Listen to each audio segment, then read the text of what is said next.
vir uma atualização. O computador tinha uma atualização do Windows para instalar. Eu fui dormir e deixei o computador ligado. Vocês acreditam que ele só terminou de instalar quando eu cheguei aqui, botei o cabo e o computador travou e ficou instalando a atualização? Aí eu tinha pedido a Edilson para trazer um notebook, ele trouxe agora. Aí quando ele trouxe o notebook, o meu a atualização terminou de instalar. Então eu peço muitas desculpas, eu não gosto de atrasar de jeito nenhum. Eu cheguei aqui antes das 9 na sala, né? Mas foi esse problema do computador, né? Ficou essa atualização, outra coisa. Eu fiquei achando estranho porque eu não desliguei o computador ontem à noite, deixei instalando. Aliás, de vez em quando eu até é melhor desativar, às vezes, essas atualizações, porque, francamente, só serve, às vezes, para travar o computador e você precisando. Chega aqui, quando eu botei o cabo, aí ele não tinha finalizado as instalações e ficou essa quase meia hora instalando. Então, peço desculpa a todos e a todas. Me comprometo que isso não vai mais se repetir, tá? Então, por favor, me desculpem por essa perda de tempo de vocês, né? Que realmente eu não estava aqui lutando feito doido e aperreado. Chega, estou suado, ó. Eu tentando reiniciar o computador travado. Pois é, André, me desculpem. Mas é porque já tinha ocorrido, não foi, semana passada não foi atualização, semana passada foi a questão do cabo, né? Foi menos, mas hoje foi atualização. Hoje o computador travou. Gente, então, sem delongas, já que a gente está gravando aqui, eu vou encerrar o ponto 12 e vou fazer uma revisão hoje com vocês relativo ao assunto da segunda unidade, da prova, tá? A gente vai fazer essa revisão. Espero que todos e todas estejam bem.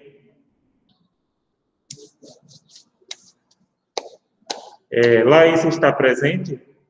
Laísa, qual foi mesmo o slide, se Laísa tiver por aí, né? Eu parei. Não, Laísa acho que não está não, né? Mas tudo bem. Deixa eu dar uma olhada aqui, que eu acho que foi 4 ou foi 3. Eu parei. Então, a gente termina esse ponto 12.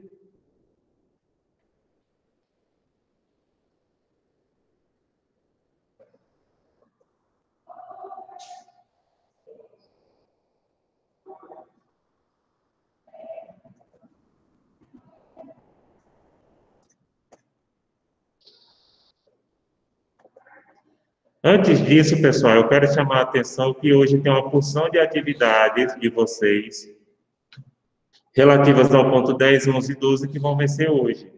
Eu sei que muita gente dessa turma tem nota boa, mas, por outro lado, lembrando que cada atividade dessa vale 2 presenças, tá? E se não forem feitas, vocês vão levar 2 faltas por cada atividade dessa que for faltada.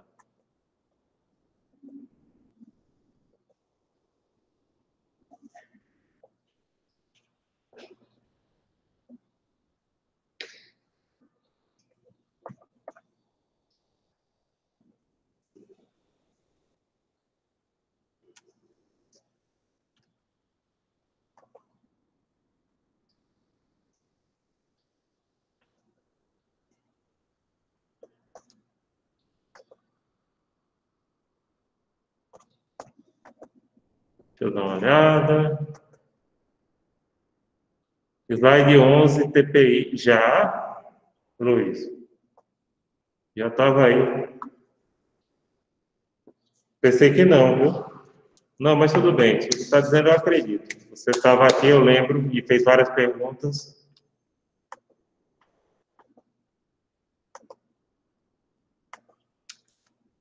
Eu tinha falado, então, toda aquela parte de direito de guerra, né?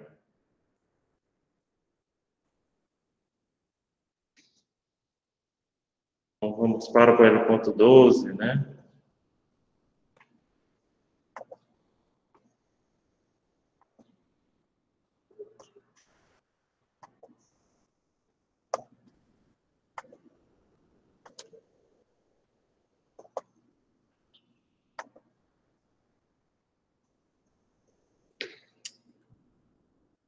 12/11.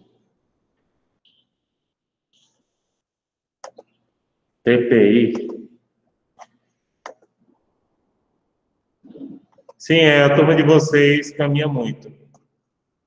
A turma de vocês, o assunto, às vezes eu tenho que segurar para não... Não adianta você dar muito assunto se você compromete a capacidade de absorção do aluno, entendeu? Porque não adianta disparar, não.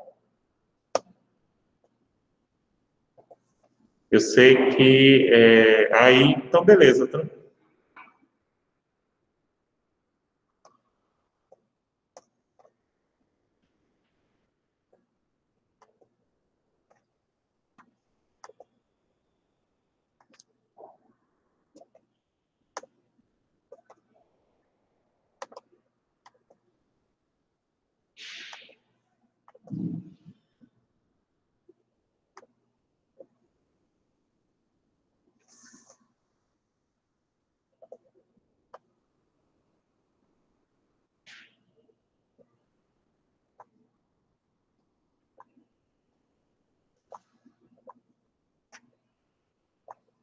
Bom, pessoal, então vamos lá, vamos começar a nossa aula de hoje. Caso vocês não estejam vendo, me avisem no áudio.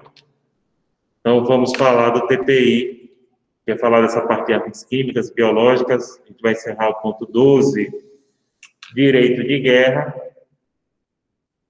Então, gente, vamos lá. O Tribunal Penal Internacional, TPI, ele foi criado pela Conferência de Roma de 1998, entrou em vigor em 2002 com adesão de 60 estados. Ele fez o julgamento somente de indivíduos que cometeram crimes de guerra, genocídio ou violação de direito humanitário de guerra não apurado em seus países. Ele não tem atuação retroativa e possui personalidade jurídica internacional.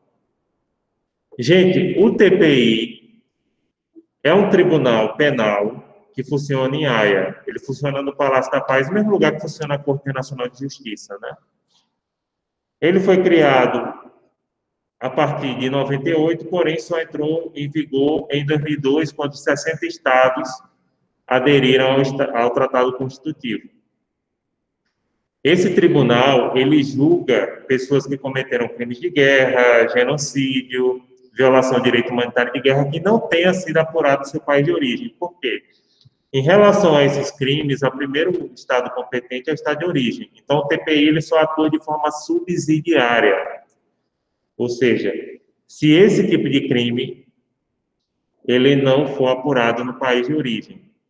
O TPI, gente, ele foi criado para resolver problemas que o Tribunal de Nuremberg trouxe e também depois tribunais que ocorreram em relação a guerras como da ex-Yugoslávia, como a guerra de Ruanda, geraram, como, por exemplo, a questão de você criar tribunais internacionais pós-fato, porque isso acaba sendo um tribunal de exceção.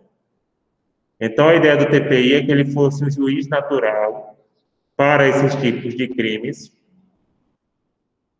e não tendo atuação retroativa, porque ele respeita todos os princípios do direito penal, como o princípio da legalidade, o princípio do devido processo legal, né? Então, ele respeita toda essa parte. E, claro, ele tem personalidade jurídica internacional, ele é uma organização internacional. Dá-lhe álcool gel. Toda vez que eu passo a mão na máscara, eu boto álcool gel. Bem, pessoal, o TPI é composto por 18 juízes, indicados pelos estados partes de seu tratado constitutivo, né? Dentre pessoas com elevada idoneidade moral, imparcialidade e integridade, e que estejam aptas para ocupar cargos nos tribunais superiores de seu país de origem. Cumpre mandato de 9 anos, sendo vedada a reeleição. No caso do Brasil, e já teve uma juíza brasileira do TPI, que até ela é do Ministério Público Federal, né? Ela já era desembargadora federal, a professora Silvia Steiner, ela é professora também. Ela é de origem do Ministério Público Federal, ela era desembargadora federal e foi indicada na época do governo Fernando Henrique Cardoso, e foi eleita, né? E ficou 9 anos lá. A professora Silvia Steiner, inclusive tem artigos dela na internet sobre o TPI, vocês podem achar. E reparem, para você ser indicado ao TPI, você tem que ter qualificação, no caso do Brasil, suficiente para ser ministro do STF. Ela tem, né? Tem qualificação suficiente para ser ministro do STF. Porque você tem que ter qualificação, assim como acontece na Corte Nacional de Justiça, que é cível, né? E funciona no mesmo prédio. Você tem que ter qualificação suficiente para ser ministro do STF, no caso do Brasil.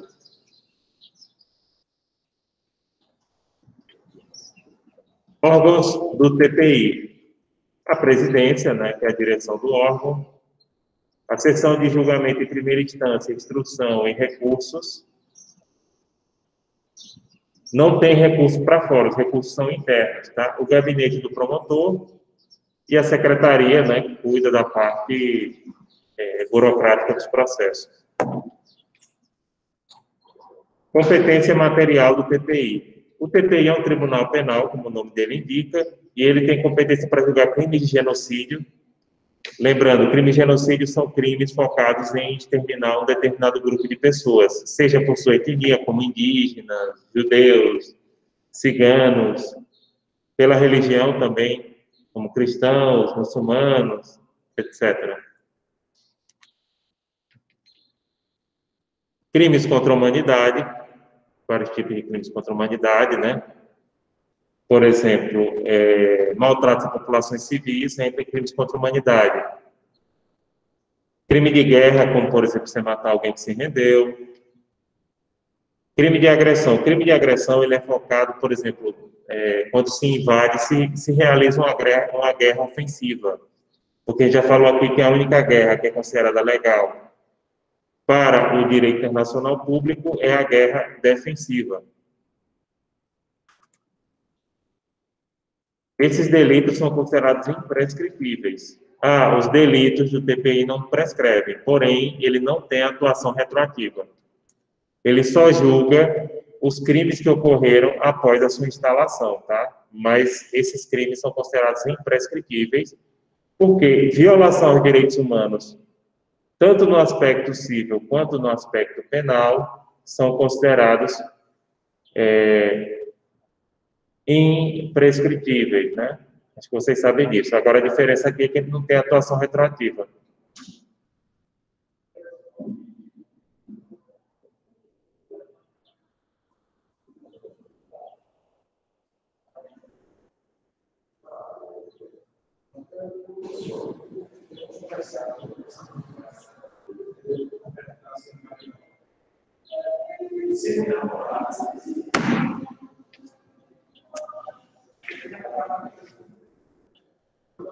Não existe, gente, antinomia entre a Constituição brasileira e o Estatuto do TPI, pois a entrega de indivíduo para ser julgado por essa corte não pode ser equiparada à extradição. O Brasil passou a submeter expressamente ao Tribunal Penal Internacional após a emenda 45 de 2004, artigo 5º, parágrafo 4º. O Tribunal Penal Internacional, ele pede a entrega do nacional para ser julgado lá, caso não seja julgado no país de origem, por algum desses crimes de sua competência. Vocês sabem que a Constituição brasileira veda a extradição do brasileiro nato. Porém, aí não é extradição, porque a extradição ela é feita de um estado para outro, a entrega, porque o TPI é a organização internacional. Além de que, como foi dito aqui, o TPI, o Brasil passou a submeter a sua jurisdição, inclusive por força de emenda constitucional, a 45 de 2004, que acrescentou o parágrafo 4 do artigo 5º, dizendo que o Brasil expressamente se submete ao TPI.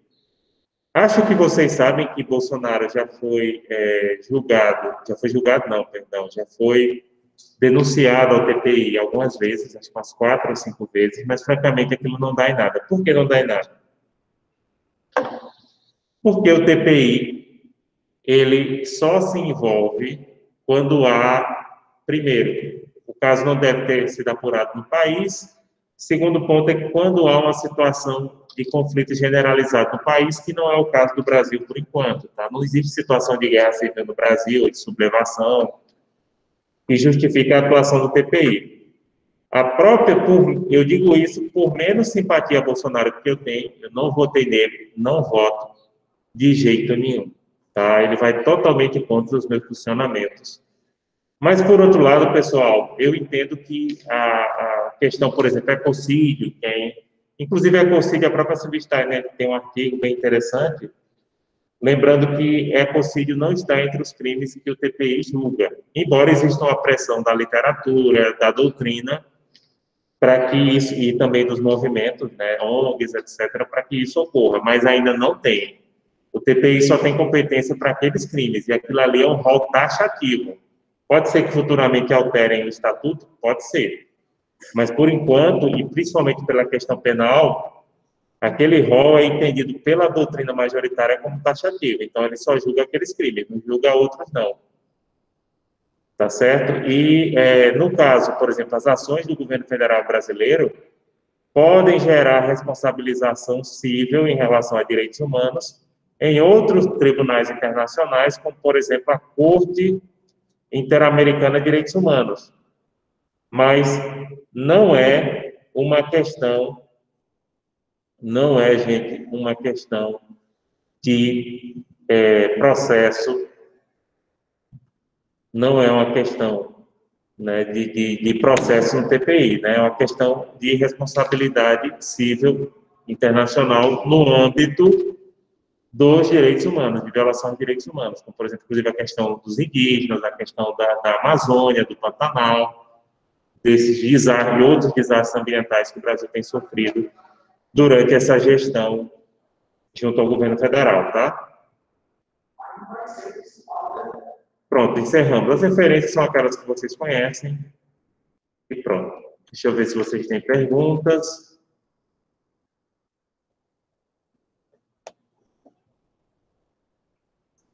Pronto. Vocês têm perguntas sobre o ponto 12? Eu estou de olho no chat, pode perguntar no chat.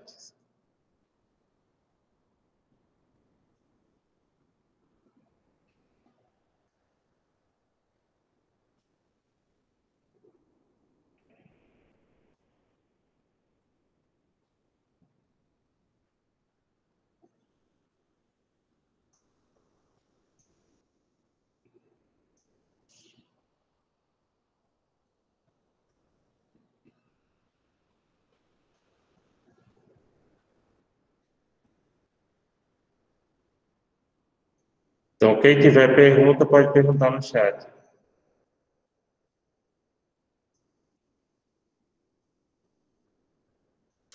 Luiz, eu nem sei, eu acho que a Venezuela não é parte do TPI. Deixa eu dar uma conferida aqui.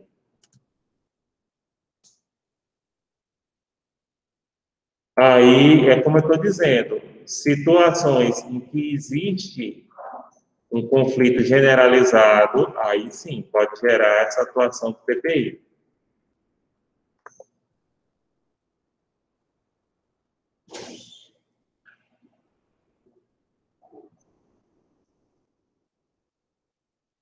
Deixa eu dar uma conferida aqui.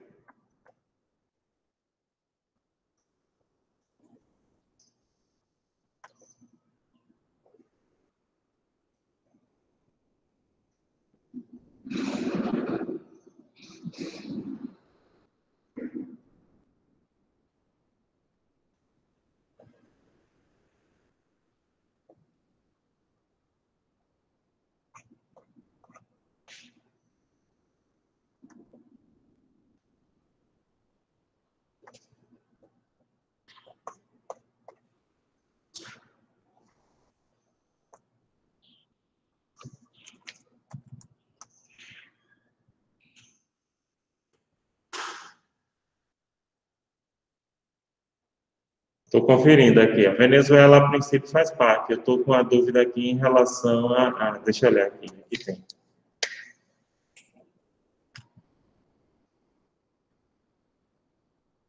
Estou em dúvida em relação a Nicarágua, porque tem a América Central é pequena e no mapa Você não visualiza. Tem um país ali que faz parte, que não faz parte.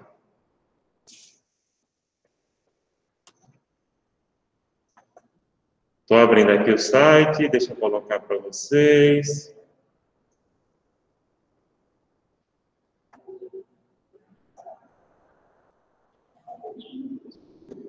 Como eu estava pensando. Deixa eu colocar aqui no chat para vocês olharem. A Venezuela faz parte.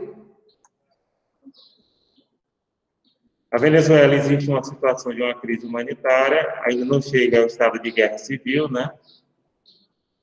E a Nicarágua também tem outra situação bem parecida. Então, aí a Nicarágua não faz parte do TPI, a Venezuela sim. Como eu disse, a tendência do TPI é, se a situação da Venezuela se agravar mais, e também já houve, acho que já houve denúncias, não sei se foram aceitas, a de Bolsonaro, como eu disse, não prospera não.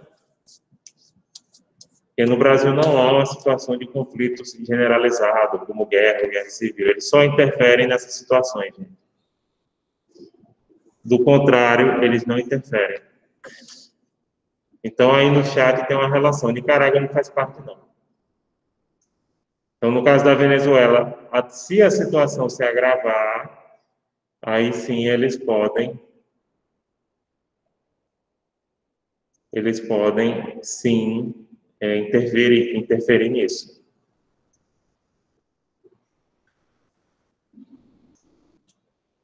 Certo?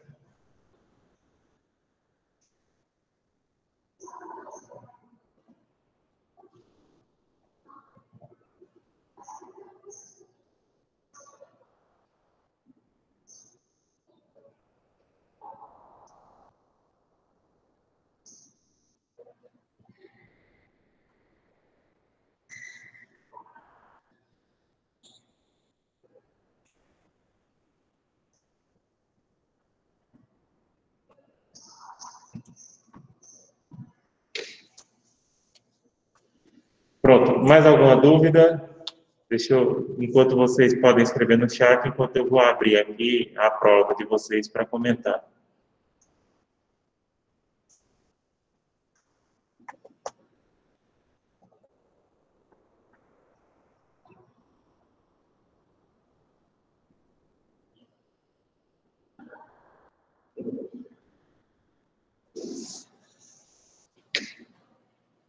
Pessoal, antes da gente começar aqui, enquanto a prova abre, é importante eu frisar que hoje tem alguns prazos relativos ao ponto 10, 11 e 12, inclusive se algum de vocês aqui quer saber. Agora eu só tenho a listagem dos 3 primeiros pontos, tá?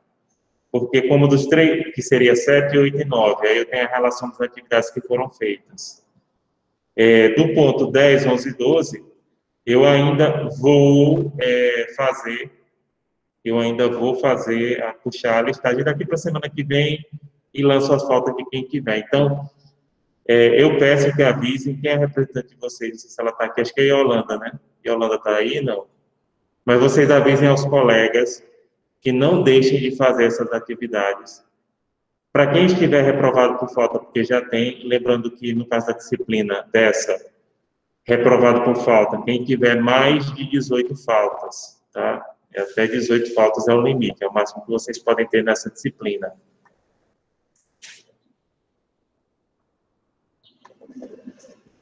Então, não deixe de fazer, e tem um exercício complementar da segunda unidade, que ele vai abonar o excesso de faltas, ou seja, todas as faltas que passam de 18, e que vocês podem entregar até o dia 1º de dezembro. Então, tem prazo suficiente ainda para fazer. Ah, sim, Luiz, eu esqueci de avisar, foi o ponto 9. A imensa maioria da turma optou pelo ponto 9 ficar de fora.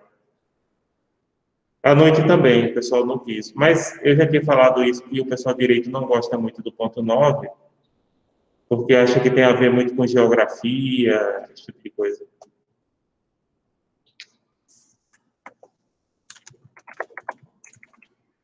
Bom, de todo jeito eu vou começar a explicação, porque é o seguinte, de qualquer forma essa aula está sendo gravada e vai ficar disponível para vocês. Certo? Então,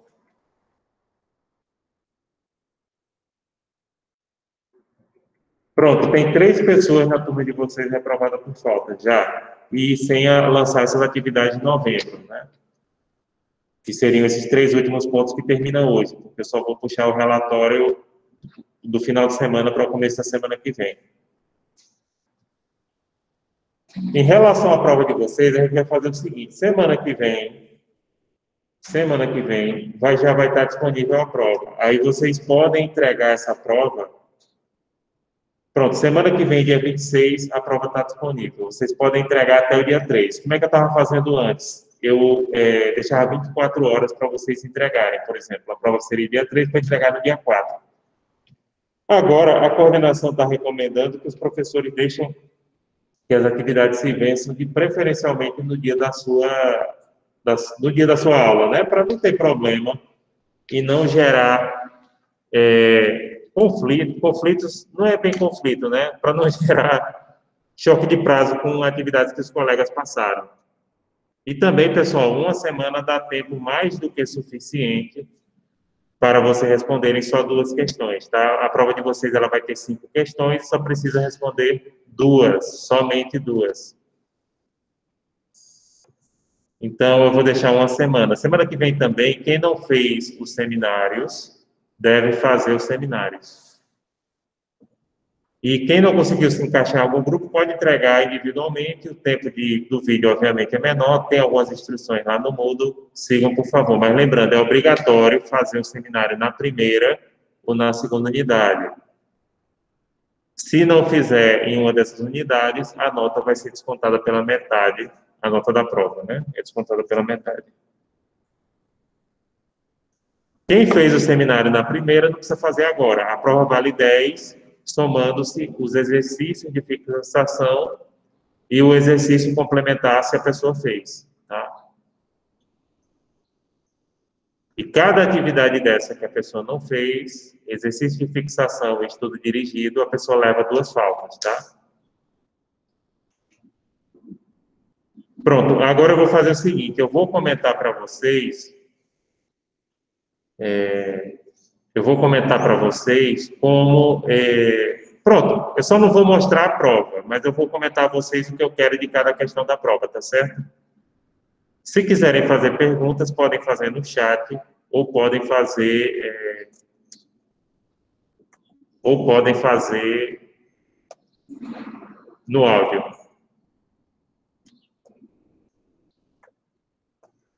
Pronto, eu estou de olho no chat, eu ajustei aqui a janela. É que vocês não gostam de falar. Pessoal, primeiramente, a prova é feita no formulário. Esse formulário, vocês podem responder nele a prova, em formato Word e PDF.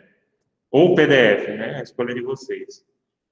Pode ser numa folha em branca também, mas se for numa folha em branca, eu peço que vocês coloquem o seu nome, para não gerar confusão. Por quê? Porque o Moodle é diferente do Google Classroom. No Google Classroom, ele salva no Drive de vocês, e mesmo que você não tenha colocado o nome na prova, eu consigo verificar quando eu olho a prova.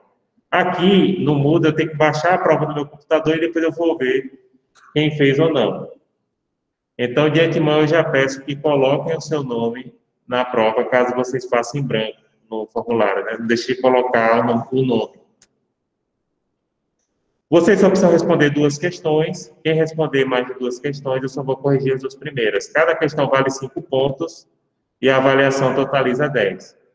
Para os alunos que devem fazer seminário na segunda unidade, a nota da prova vai ser dividida por 2 e acrescida com a nota obtida no seminário, tá? Nota de exercício de fixação e de estudo e de exercício complementar é extra. A cada resposta deve ter entre 5, mínimo 5 e no máximo 15 linhas, com a fonte Arial, tamanho 12, negrito, espaço 1.0. E como a gente disse, o arquivo deve ser em Word ou PDF. Outra coisa que eu quero pedir, eu não vou considerar resposta em formato de comentário do Moodle. Vocês já tiveram um semestre para se adaptar ao Moodle. Semestre passado, acho que na turma de vocês não, para ser sincero. Na noite teve muita gente e ontem eu chamei a atenção disso. que eu vou simplesmente desconsiderar. Se o aluno fizer prova em formato de comentário, é simplesmente desconsiderado. Tá? Aí vai ficar na segunda chamada, eu posso até dar uma segunda oportunidade se pedida dentro de 24 horas após o prazo, né? Sem custos. Passou disso, segunda chamada. Um detalhe bem importante que eu quero destacar é o seguinte: essas questões devem ser respondidas de acordo com a redação do próprio aluno, utilizando suas próprias palavras, tá? A prova é aberta, vocês podem discutir. Exatamente, Luiz. Teve gente em várias turmas, acho que não teve na turma de vocês, mas teve gente em várias turmas que respondeu naquele comentário. Disse que não conseguiu anexar o arquivo no Moodle e resolveu colocar em formato de comentário. Aí, na unidade passada, eu dei a oportunidade de pedir que esses alunos, dei um prazo, assim, de 24 horas, mande a resposta em Word ou PDF. Aí, agora, eu não vou fazer isso porque eu entendo que já teve tempo do aluno se adaptar e aprender a usar o Moodle suficiente. Então, eu vou desconsiderar. Eu passo direto, não vou nem olhar. Então, só vou aceitar a resposta em Word ou PDF, anexada lá. Aí, como é que eu faço? Eu tenho que baixar, entenderam? Aqui não fica no Google Drive, não. Eu tenho que baixar no meu computador, eu salvo numa pasta com todas as provas daquela turma, aí vou corrigindo de um em uma.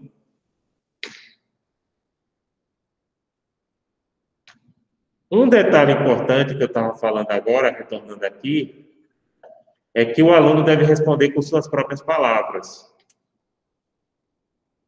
Lembrando que respostas copiadas total ou parcialmente, tem muito aluno, apesar que eu não tive esse problema na turma de vocês não, mas tive em outras turmas. Tem aluno que ele muda, pega a resposta do colega, muda algumas palavras, sinônimos, o estilo de redação fica o mesmo, os argumentos ficam o mesmo. Aí eu reduzo a nota parcialmente, tá? Plágio, gente, não é só cópia ipsilíteres, não. E claro, há uma redução parcial, a meu critério, né? A prova é aberta.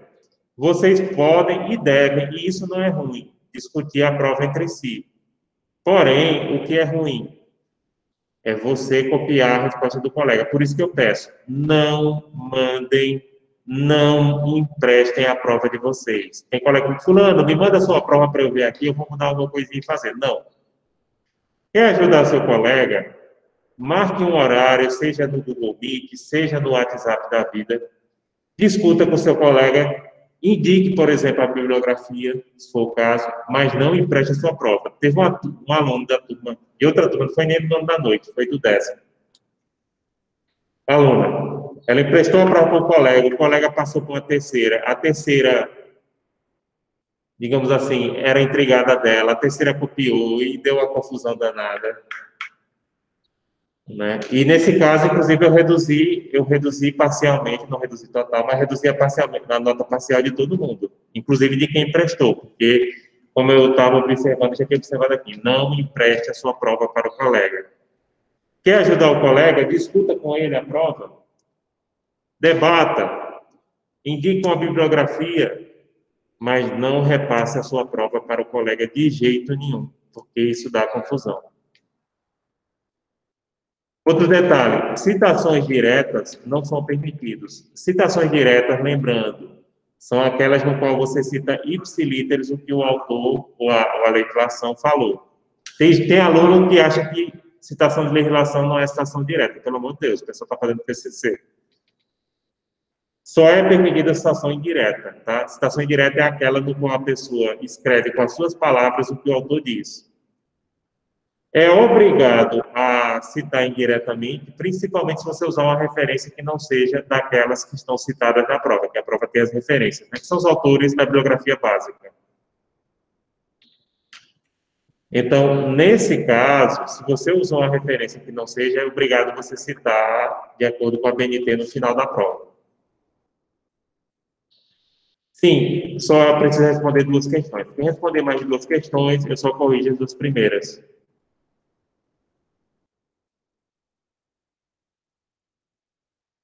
Pronto, essas são as instruções. Agora eu vou comentar o que eu quero em cada questão. A primeira questão de vocês, pessoal, é do ponto 7, tá? Sujeitos de direito internacional. Nessa questão, vai estar outra coisa que é importante frisar. Cada questão da prova de vocês tem um caso. Aquele caso tem que ser comentado na resposta. Aquele caso não é de enfeite. Tá? Aquele caso é para ser analisado e ser indicado. No caso da primeira questão, tem uma entidade descrita na questão do ponto 7 de direito internacional, vocês vão dizer e explicar que tipo de entidade é aquela. Pode ser 3 tipos de entidade. Organização internacional, se for organização internacional também tem que classificá-la, né?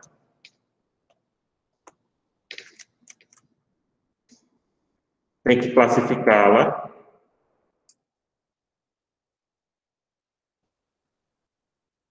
Pode ser uma ONG ou pode ser uma empresa multinacional. Se for ONG ou empresa multinacional, tem que falar que ela não possui personalidade jurídica internacional. Embora no caso das empresas, muitos autores como Oswald Waller dizem que elas possuem, são sujeitos informais, né, de direito internacional. Mesmo considerando que a empresa precise funcionar em cada país, para poder se registrar de acordo com as normas internas de cada país para poder funcionar.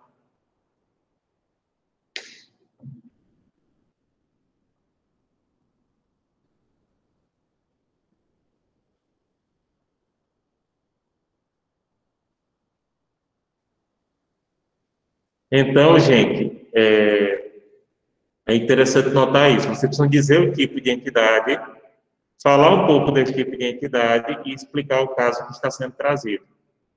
Então, essa é na primeira questão. Podem perguntar o que vocês quiserem no chat, tá? Ou no áudio. A segunda questão é do ponto 8, responsabilidade internacional. Nessa segunda questão, eu trouxe um artigo, um trecho do artigo que eu já tinha colocado no exercício complementar da segunda unidade, que é um artigo meu sobre a responsabilidade internacional do Estado chinês pela pandemia do Covid-19. Então, vocês vão analisar aquele trecho e explicar aquela situação de responsabilidade internacional trazida naquele texto, tá? Por isso, vocês podem falar das excludentes, se for o caso. Eu quero que vocês expliquem aquele trecho do artigo relacionando com o conteúdo de responsabilidade internacional que foi visto no ponto 8. Então, a segunda questão é sobre isso. A questão do ponto 9 não tem, porque a turma de vocês optou por não colocar do ponto 9. Então, a terceira questão é do ponto 10, formas de admissão e exclusão de estrangeiros. E essa questão vai ser sobre a Lei de Imigração, que é a Lei Federal 13.445/2017.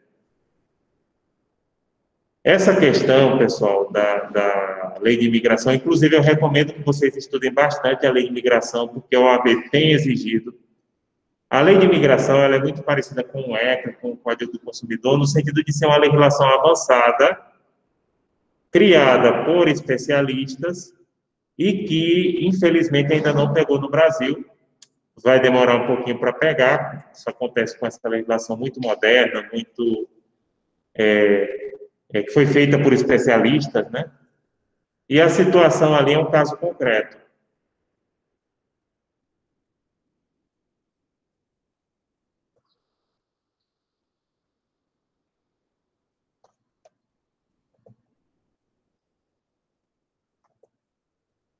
Como é esse caso concreto? Deixa eu dar umas dicas para a resposta desse caso concreto. Caso concreto não, perdão, caso hipotético. Não é caso concreto. É o contrário, é um caso hipotético. Deixa eu dar a dica aqui. Esse caso hipotético, pessoal, seria em relação à questão da admissão de um estrangeiro no Brasil e negação de visto, tá? A resposta da questão gira em torno do seguinte: primeiro, as hipóteses de negação de visto previsto na lei de imigração são taxativas, tá? Se aquela situação em que o visto, no caso hipotético, foi negado, não está previsto na lei de imigração, ela é ilegal, tá certo? porque o rol é taxativo. Então, ali vocês têm que analisar se aquela situação do caso hipotético, que o visto da pessoa no Brasil foi negado, se estaria no rol elencado na lei de imigração. Se não estiver no rol elencado, é ilegal. Tá? Esse é o cerne da resposta dessa questão terceira. Que lembrando, né? A partir da lei de imigração, embora visto não gere direito adquirido, se for negado, ele precisa, é sua expectativa de direito, né? Mas se for negado, precisa ser justificado nos termos da própria lei.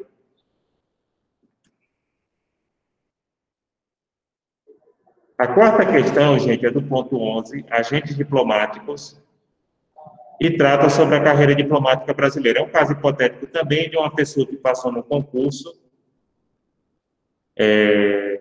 do concurso do Instituto Rio Branco, né, no concurso de admissão à carreira diplomática do Itamaraty. Essa pessoa gostaria de uma nomeação para um lugar específico.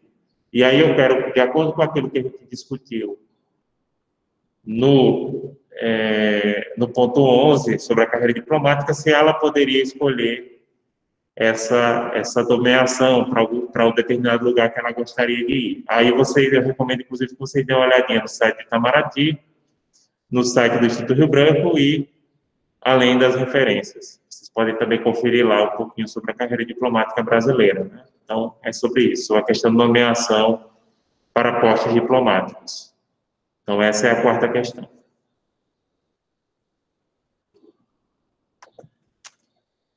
A quinta e última questão é do TPI. É uma situação do ponto 12, direito de guerra, especificamente sobre o Tribunal Penal Internacional TPI. Ou seja, aquilo que eu falei hoje, né? Essa questão é um caso real de denúncia perante o TPI. E aí, eu queria que vocês analisassem se é possível, e eu não vou repetir porque eu já falei isso hoje, e vocês podem rever esse vídeo quantas vezes quiserem, né? A gente ainda vai colocar ele aqui para vocês, né? Então, vocês ainda podem revê-lo. E vocês vão ter que analisar se aquela situação caberia ser aceita pelo TPI ou não. Inclusive, o que eu falei aqui está praticamente respondendo a questão, tá? Mas aí foi um caso concreto, realmente, de denúncia do TPI. Tá? Eu falei. Pronto, para ser mais específico, foi sobre as denúncias de Bolsonaro junto ao TPI. Eu falei isso aqui. Eu dei a resposta já da quinta questão aqui. Se poderia ou não, se o TPI aceitaria ou não, considerando a tendência atual, jurisprudencial, etc. Eu falei aqui. Então, essa resposta eu dei nessa aula aqui. E pronto, pessoal. Basicamente, em relação a isso, deixa eu ver se vocês têm alguma pergunta. Se tiverem, podem fazer agora. Né? Podem fazer perguntas agora, a gente fica disponível.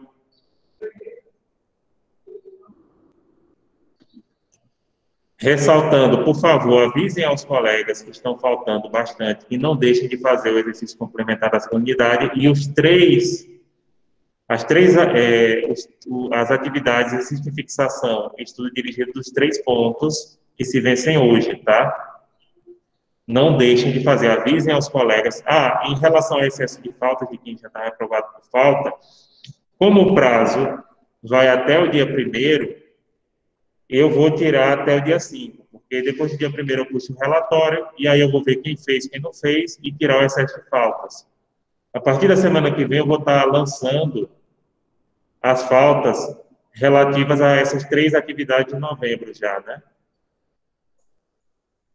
Exatamente, Caturine, porque semana que vem eu vou disponibilizar a prova e quem ficou de fazer os seminários na segunda unidade, lembrando que todos que não fizeram na primeira tem que fazer na segunda, pode fazer individualmente, caso a pessoa não tenha conseguido se encaixar em algum grupo, mas tem que entregar semana que vem. Então, semana que vem tem atividade, muitas para vocês, e aí a própria coordenação diz que a gente não é obrigado a vir quando só tem trabalhos ou provas, entendeu? Então, semana que vem e na outra eu vou ficar em casa. Isso é bom até porque eu já fico corrigindo, né? Porque aí, pronto, eu me comprometo e aí deixa gravado isso e vocês podem mostrar a coordenação se eu não conseguir cumprir. Pode mostrar. Eu me comprometo, a prova de vocês é para entregar dia 3, né? Eu me comprometo a lançar todas as notas e faltas antes do dia 9. E no caso do excesso de faltas, quem está reprovado, eu tiro antes do dia 5. Porque vocês podem fazer até dia 1º, mas antes, aí eu vou puxar dia 2, em seguida eu vou puxar o relatório e vou, de cada turma, né? E vou fazendo aos poucos, mas antes do dia 5 eu já tem puxado. Eu me comprometo aqui de público, não é promessa de político não, tá? Eu me comprometo.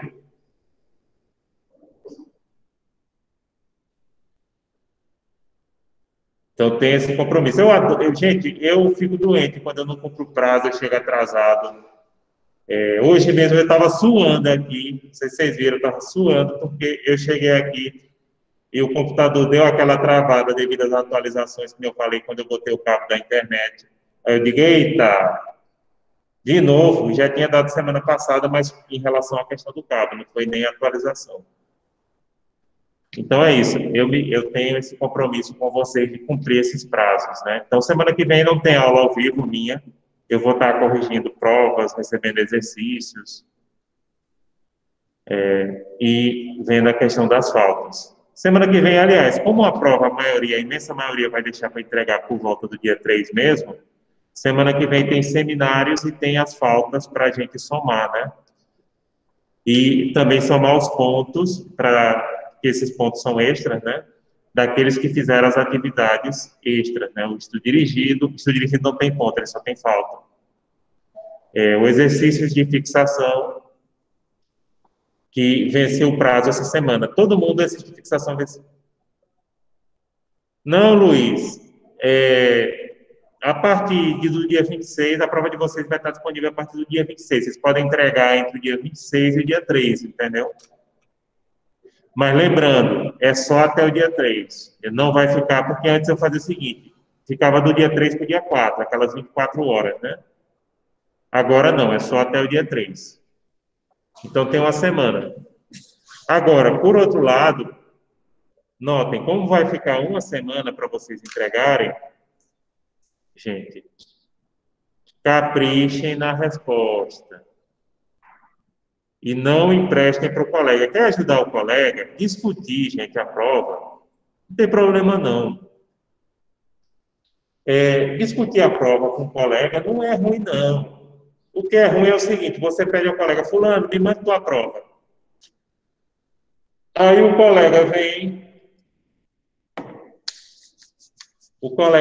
só no álcool gel. Toda vez que eu toco no rosto, eu passo álcool gel. Agora, esse álcool gel é bom, que é aquele que é para usar nas mãos, né? Eu tenho para usar nas mãos, eu tenho esse. Eu tenho esse aqui, que é para passar na mesa. E às vezes a mesa está um grude. Melhoraram, a gente reclamou, melhoraram. Ixi, ainda tem esse aqui, que é o lencinho de álcool gel que eu passo na cadeira. Se as cadeiras dos professores estiverem esgotadas, pode ter certeza que fui eu. Eita, tô gravando, ó. Eu gravando prova que eu estou gerando dano contra o meu empregador, porque eu estou passando lencinho de álcool gel. Não sou burro, né? Estou passando lencinho de álcool gel no estofado. Apesar que eu estou notando que não está tirando, não. Eu passo toda semana, não tá tirando a cor, não. Entendeu? Isso aqui é lencinho de álcool gel. Sem dúvida, Bárbara, principalmente nessa turma de vocês, que essa turma de vocês é aberta, sabe? Aí, quando eu venho, às vezes tem muita gente, principalmente o pessoal de odonto, fica aqui, coloca o material, entendeu? Aí eu não vou estar sentado numa coisa que eu não sei quem sentou, aí o que acontece? A primeira coisa que eu chego aqui, todos os dias, eu passo o álcool gel na mesa todinha, passo o lencinho de álcool gel na cadeira que eu vou sentar. Sim, porque a gente tem que se adaptar a esses tempos, né? Então eu passo isso. Mas não está desbotando, não. Por isso, passo na minha bolsa também para não dizer que é só nas coisas da faculdade.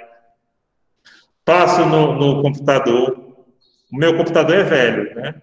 Graças a Deus. Porque se eu tivesse um Mac, mas eu tenho um computadorzinho Samsung velho, inclusive o gabinete está quebrado, eu encomendei ao menino para ver se ele arruma um gabinete novo. Novo não, usado para mim, para trocar, porque quebrou. O meu, né? O computador está quebrado, o gabinete, ele, né, já está com uns 2, 3 anos já. Aí eu também passo álcool gel no computador, no lencinho, né? Passo o lencinho. O lencinho é bom. Esse aqui, ó. Vende no Atacadão. Acho que custa R$ 6,99, alguma coisa assim. Rende e ele é muito bom.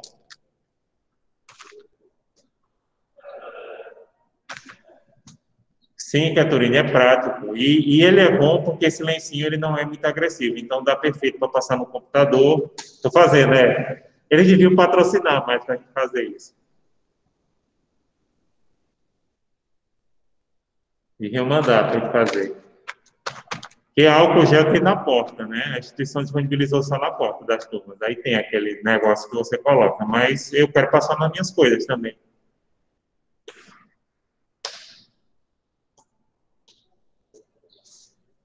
Sim, aí tem alguns colegas também que estão dando aula sem máscara. Eu entrei em contato com o núcleo de biossegurança aqui, eles disseram o seguinte: se você está só na sala e a sala não é muito movimentada, pode. Só que qual é o problema? Essa sala de vocês é extremamente movimentada, essa C004, que é de frente aos banheiros, né? Como eu disse, o pessoal, inclusive o pessoal de odonto gosta de colocar muito material aqui. Não estou reclamando que eles coloquem. Se não tiver ninguém, perfeito. Né? Isso aqui não é meu, não é. Não tem, todo mundo da turma de vocês optou por remoto, eu não tenho bronca não, mas eu sei que essa sala, ela tem uma rotatividade muito grande, então eu não vou estar dando aula sem máscara aqui, porque eu sei que muita gente entra nessa sala. Se fosse uma sala que só eu trabalhasse, aí a coisa era diferente, né? Do contrário, não. Pronto, eu cheguei aqui e tinha uma coisa que nem fosse assim um grude de bolo, sabe, na mesa. Não dava para ver direito. Ou vela, sei lá. Acho que fizeram algum aniversário, alguma coisa do tipo aqui, gente. Sim, Reginalda, pode perguntar se tem alguma coisa.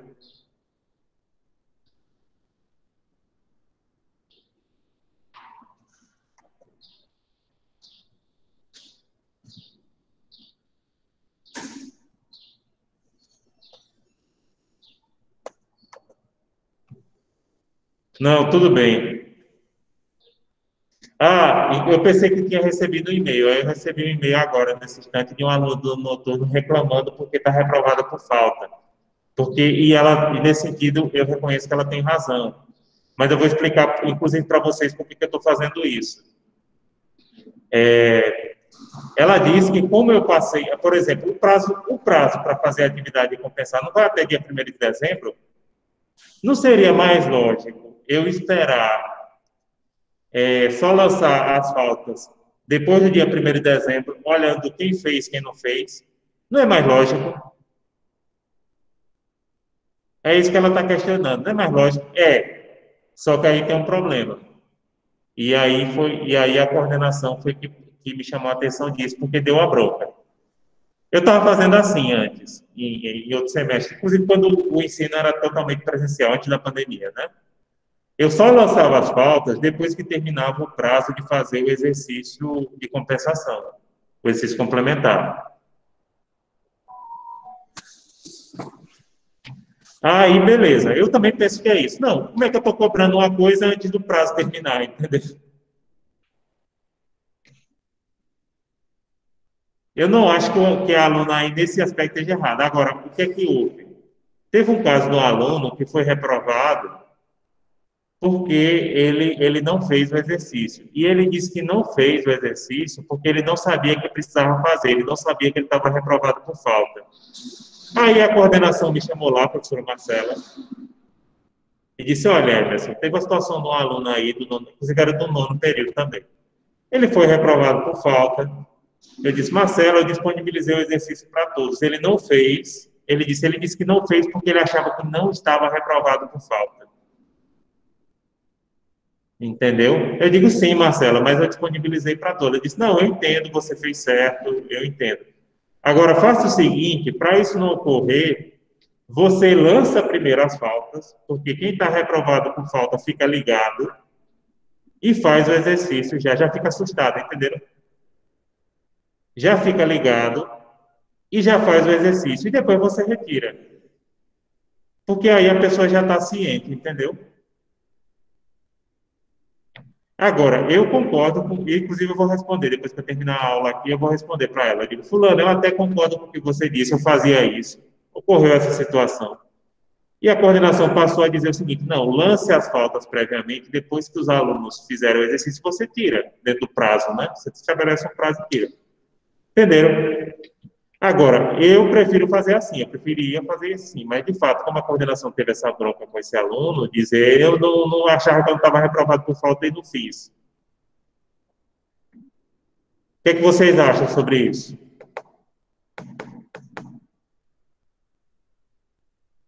Sim, Luiz, não é? Mas o aluno, é aquela coisa que a coordenação quer que o aluno tenha ciente. Você está reprovado por falta, você tem que fazer. Agora, eu prefiro lançar as faltas depois que termina o prazo. Você diz, não, se aquele aluno não fez, terminou o prazo, terminou dia primeiro, ele não fez, aí eu lanço tudinho. Mas a coordenação não, ela quer deixar que o aluno já, claro, no sistema, ó, tu está reprovado por falta, faça o exercício. Aí agora eu estou seguindo a ordem da coordenação, né?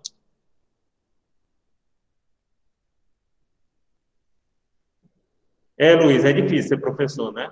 É difícil.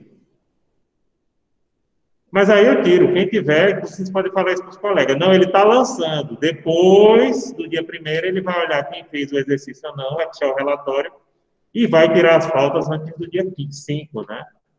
Lembrando que eu tenho até dia 9 para lançar todas as notas e faltas. Pronto, gente, mais alguma pergunta? Que vocês sabem que eu tenho muita coisa para fazer. Eu sei que terminou cedo e eu comecei tarde, novamente eu peço desculpa pela demora, por conta dessa atualização. Acho que eu queria ter comprado outro computador depois de besuntar esse aqui de álcool gel, né? Dia desse deu problema por álcool gel, o cartão de crédito. Aí eu fui botar álcool gel demais, deixei ele uns dias descansando, aí voltou ao normal. Inclusive, eu tinha pedido outro cartão, que ainda nem chegou. Até isso.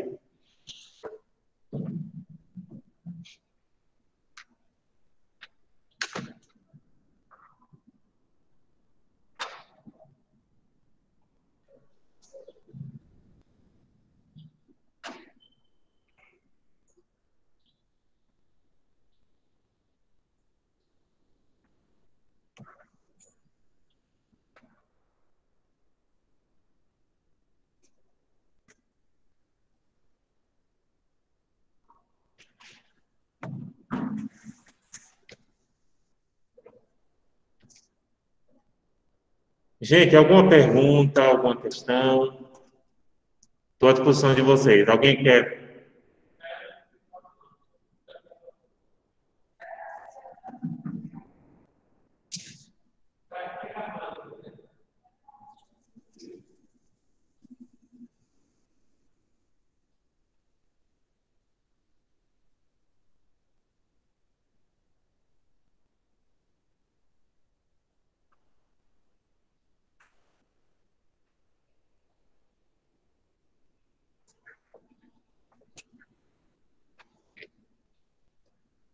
Obrigado, Luiz.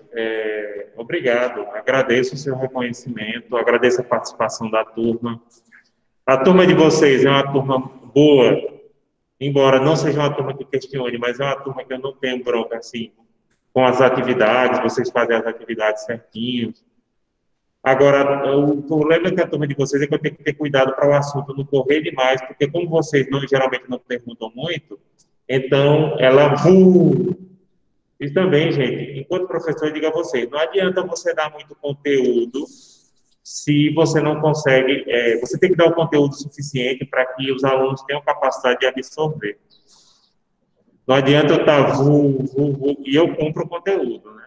Agora, na turma de vocês, o único defeito, assim, vocês, a, a- o desempenho foi excelente na prova, vocês, quase todas as atividades, vocês, pouquíssimas pessoas não fazem as atividades, você vê que é bem direcionado, são algumas pessoas que devem ter alguns problemas, tem muita gente que estava no partido envolvido com a campanha eleitoral, etc. Mas, no geral, mais de 90% da turma cumpre muito bem os assuntos. É uma turma, de fato, que não gosta, não é muito participativa, mas isso também é o perfil, né? De cada um. E aí de vez em quando, tenho que me segurar para não avançar demais no conteúdo, para não jogar assunto e tome-lhe assunto e o aluno não conseguir absorver. Isso aí é um cuidado que a gente tem que ter. Mas também, como eu disse, eu já tenho 15 anos de ensino superior. Eu comecei a ensinar há 25 anos atrás, né? E comecei com o ensino superior há 15 anos. Então, eu já tenho uma certa experiência, eu tenho um compromisso em passar pelo menos o conteúdo. Eu posso não ter a melhor didática do mundo. E, de fato, eu sei que eu tenho um déficit didático, porque todo mundo que é formado em direito e é professor da área jurídica tem esse déficit. Porque no mestrado e doutorado, você não paga disciplinas didáticas ou paga muito pouco. Eu fiz seminário, alguma coisa do tipo. Mas você não paga não, para dizer a verdade. Se você quiser pagar uma disciplina didática mais profunda, você pode pagar alguma disciplina lá na área de pedagogia. Mas quase ninguém paga porque você não tem tempo, aí você fica fazendo alguns seminários, eu fiz seminários, tanto na época do curso do mestrado quanto no doutorado, para dar uma melhorada na didática, mas não é nada aprofundado, não. É por isso que tem gente de pedagogia, e eu acho que aqui tem pessoas que são formadas em pedagogia, que dizem que professor de direito não é professor de verdade, não. Não é instrutor. Uma vez um doutor em pedagogia veio dar uma palestra aqui na sede, ele disse isso, professor de direito não é professor não, é instrutor. Porque vocês têm uma deficiência, eu reconheço que é verdade, em relação à didática, a deficiência didática pedagógica. É verdade. A gente tem mesmo. Mas eu me esforço, eu tento aprender, né? Eu tento melhorar. Então é isso, gente. Muito obrigado. Semana que vem a gente só vai ter atividades. Obrigado, Catarina. Agradeço o seu reconhecimento. E de todos, né? Então é isso. Obrigado. Então, gente, se vocês não têm dúvidas, vamos encerrando nossa aula por aqui. Agradeço e peço desculpa a vocês hoje pelo atraso. Mas muito obrigado, viu? Então, até a próxima. Se alguém tiver alguma questão, pode ficar na sala que a gente atende. Até breve. Estou à disposição, sabem disso.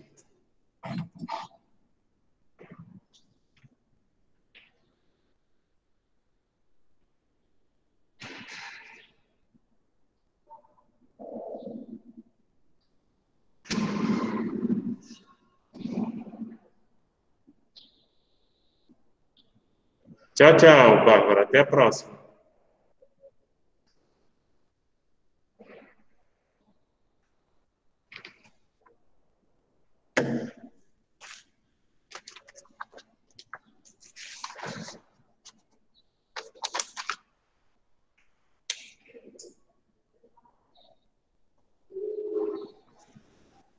Professor? Oi, pode falar, gente. Professor? Pode Bom falar. dia. Professor, teria como o senhor dar uma olhadinha em relação às faltas, no meu caso? Porque eu vi que eu estava com uma falta no portal. Pronto, eu vou dar uma olhada, porque se você viu, provavelmente foi de algum dos três pontos. Pronto, Certo. Gisele. Eu estou vendo aqui que o exercício de fixação do ponto 7 você não fez. Do Caso ponto você, 7. do ponto 7, exercício de fixação. Caso Certo. você tenha feito, você me mande o comprovante para o meu e-mail institucional, tá? Certo. Certo, professor. Tá certo? Vou fazer. Procure exercício de fixação ponto 7, Ponto certo, certo. Já anotei aqui. Está bem, então. tá? Obrigada. Obrigada. Bom dia. Bom dia. Mais alguém? Mais alguém? Mais alguém?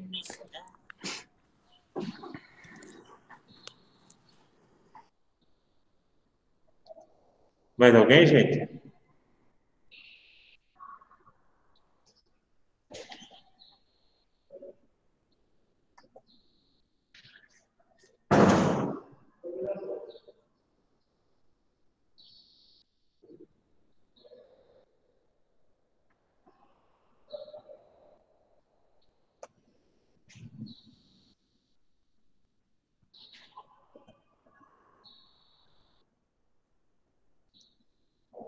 Mais alguém, pessoal? Então eu vou sair, viu? Se vocês não tiverem alguma questão, eu vou sair agora. Tem algumas atividades para fazer, TCC para corrigir, negócio do PPC para responder.